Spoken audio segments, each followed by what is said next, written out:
Hi నమస్తే welcome to red TV. నేను మీ Pratyusha. Go back Gujarat Marwadis అనే వార్త ఇప్పుడు తెలంగాణలో సంచలనం సృష్టిస్తుంది. ఇవన్నీ మనకి క్లుప్తంగా వివరించడానికి ప్రస్తుతం మనతోని తెలంగాణ విప్లవకారులు, అలాగే ఇండియాస్ ఫస్ట్ దళిత కార్డియాలిస్ట్ డాక్టర్ ఎంఎఫ్ గోపీనాథన్ గారు మనతో ఉన్నారు. మరి సార్తో మాట్లాడి మన విషయాలు తెలుసుకునే ప్రయత్నం చేద్దాం. నమస్తే సార్.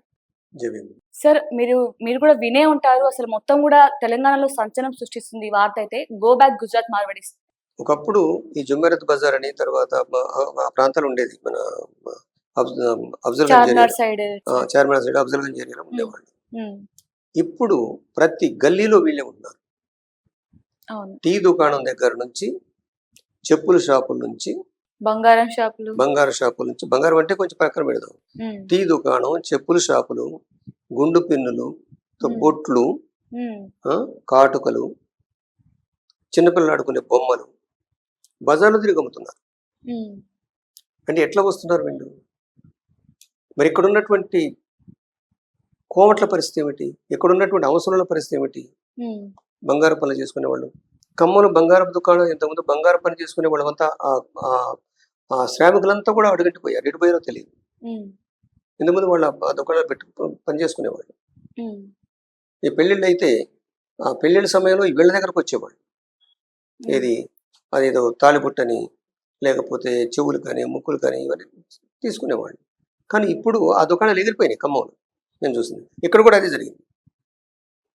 ఓకే, విజయవాడ ఉందనుకోండి, వన్ టౌన్ దగ్గర ఓ బజార్ ఉంది. అక్కడ మొత్తం కోవట్లు ఉండేవాళ్ళు. అన్ని సరుకులు కోవట్లే అమ్మేవాళ్ళు. బంగారంతో సహా పెళ్లిళ్ళకి సంబంధించిన సర్వ సామాన్లు మొత్తం కూడా వాళ్ళు అమ్మారు. కానీ ఇప్పుడు అక్కడ అడ్రస్ లేరు వాళ్ళు. ఓకే, సో ఇప్పుడు ఎందుకు ఇంత ర్యాపిడ్గా తెలంగాణలో వచ్చింది అంటే, ఇదంతా కూడా కొత్త ఉడికిపోతున్నారు. ఆ పిల్లలు ఎట్లా బతికించుకోవాలి, వీళ్ళ ముందు తట్టుకోలేకపోతున్నాం. వీళ్ళకేమో అప్పు పుట్టుది వాళ్ళ ఫ్యాక్టరీలలో. అందుకనే వీళ్ళ వ్యాపారాలు 3 రకాలు ఉంటుంది వీళ్ళకి. ఏమనంటే బజార్ ఫ్యాక్టరీ, ఆఫీస్ టు ఫ్యాక్టరీ, తర్వాత ఫార్మ్ టు ఫ్యాక్టరీ. 3 రకాలు ఉంటాయి. అది నేను చెప్పలేదు. ఇండియాస్ న్యూ క్యాపిటలిస్ట్ అని ఇందులో చెప్పాడు. India's new capitalist by Harish Damodar. ఆయన రాసిన పుస్తకంలో వీళ్ళ వ్యాపారాలు ఇవి. అంటే దీంట్లో ఏది బజార్ టు ఫ్యాక్టరీ, ఇంతకుముందు బజార్లో దుకాణం పెడతారు, ఫ్యాక్టరీ దగ్గరికి వెళ్తారు. ఎక్కడ ఉంటే ఫ్యాక్టరీ ఎక్కడ ఉంటుంది? గుజరాత్లో ఉంటుంది, రాజస్థాన్లో ఉంటాయి. ఇక్కడ ఫ్యాక్టరీలు పెట్టరు. ఆల్ కబీర్ అనేటువంటి జైన్ మార్వాడి పెట్టినటువంటి స్లాటర్ హౌస్ తప్ప ఇక్కడ జనరల్గా ఫ్యాక్టరీలు పెట్టరు. ఇది మ్యానుఫ్యాక్చర్డ్ అయిన ప్రోడక్ట్స్ తీసుకొచ్చి ఇక్కడ అమ్ముతుంటారు. దాంట్లో 2 రకాలు ఉంటాయి. ఒకటి నాసి రకం, రెండవది బెటర్, దానికన్నా మంచిది. ఇక్కడ అమ్మేది మొత్తం కూడా నాసి రకం అమ్ముతారు.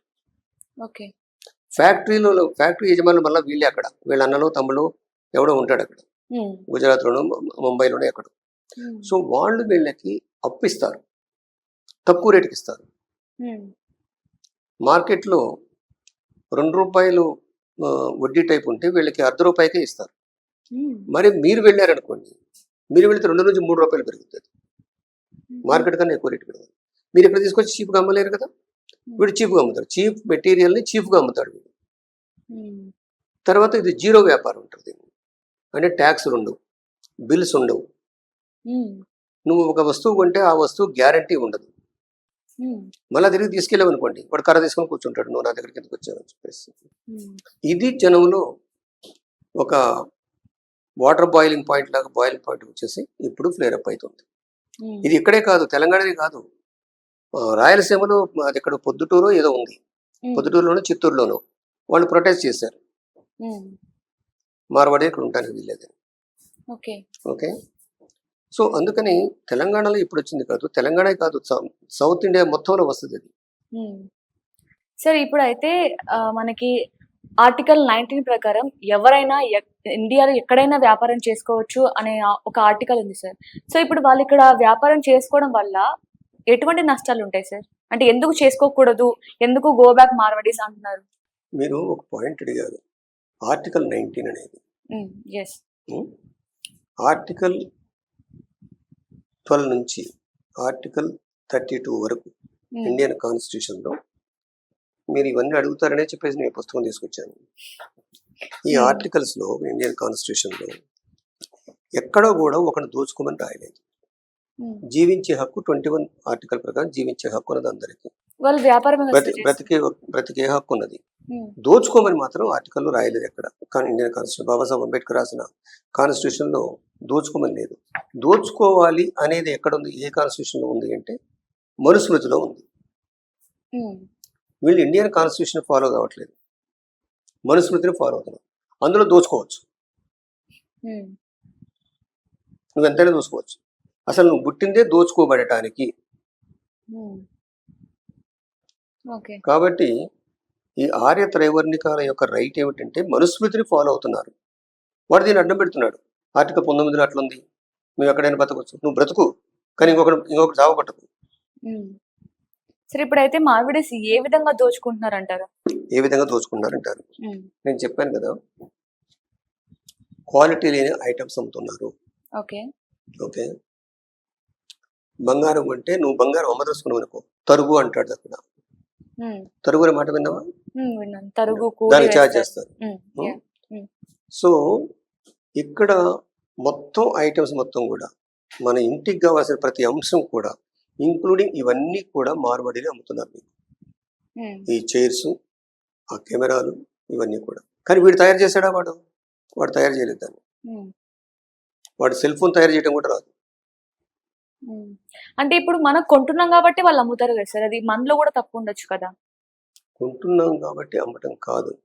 నీకు ఆకలైంది, నువ్వు హోటల్కి వెళ్ళావు, నీకు పాచిపోయిన అన్నం పెట్టారనుకోండి, అది ఎవరు తప్పు? నీ తప్ప వాడు తప్ప? వాళ్ళ తప్పే. మరి ఇదే అంతే. నాకు ఆకలైంది, నువ్వు హోటల్కి పోయావు, వాడు ఫ్రిడ్జ్ లో పెట్టి ఒక వారం రోజుల క్రితం మనకు కనిపిస్తున్నాయి కదా కొన్ని బొద్దింకలు రావటం, కొన్ని ఇవన్నీ చూస్తున్నారు కదా. కానీ ఇప్పుడు మీరు అన్నట్లే, ఇప్పుడు మనం వాళ్ళు పెడితే మనం తిన్నాం, మన తప్పు కాదు, వాళ్ళ తప్పే. కానీ ఇంత మొత్తంలో వాళ్ళు ఇంతగా స్ప్రెడ్ అయ్యారు. ఇటు తెలంగాణనే కాదు, అటు ఆంధ్ర కావచ్చు, ఇంకా అన్ని స్టేట్స్ లో వాళ్ళు స్ప్రెడ్ అయిపోయారు. అంటే అంతగానో స్ప్రెడ్ అయిపోవాలంటే మన సైడ్ నుంచి, కస్టమర్ సైడ్ నుంచి కూడా వాళ్ళకి అంత చనువు ఇచ్చాం కాబట్టే కదా సార్. చనువు ఇవ్వటం కాదు, అసలు ఇక్కడ వీళ్ళని సౌత్ ఇండియాకి రానియకుండా ఉండాలి. నార్త్ ఇండియా ఎట్లా ఆక్రమించారు, మనకు ఆ శక్తి లేదు కాబట్టి వీళ్ళు ఏం చేస్తారు, దొంగలకు పాలు పోస్తారు. వీళ్ళు రాజకీయ నాయకులు ఫండ్స్ ఇస్తారు. అవునా?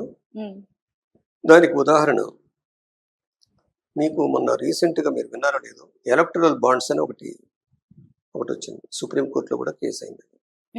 ఎలక్టరల్ బాండ్స్ అంటే మీకు ఒక పేపర్ ఇస్తాడు, ఇలాంటి పేపరు.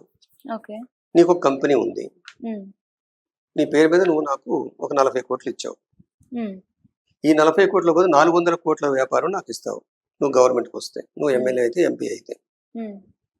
ఇది ఎలక్టరల్ బాండ్ ఎసెన్స్గా, అంటే టూకేగా చెప్పాలంటే.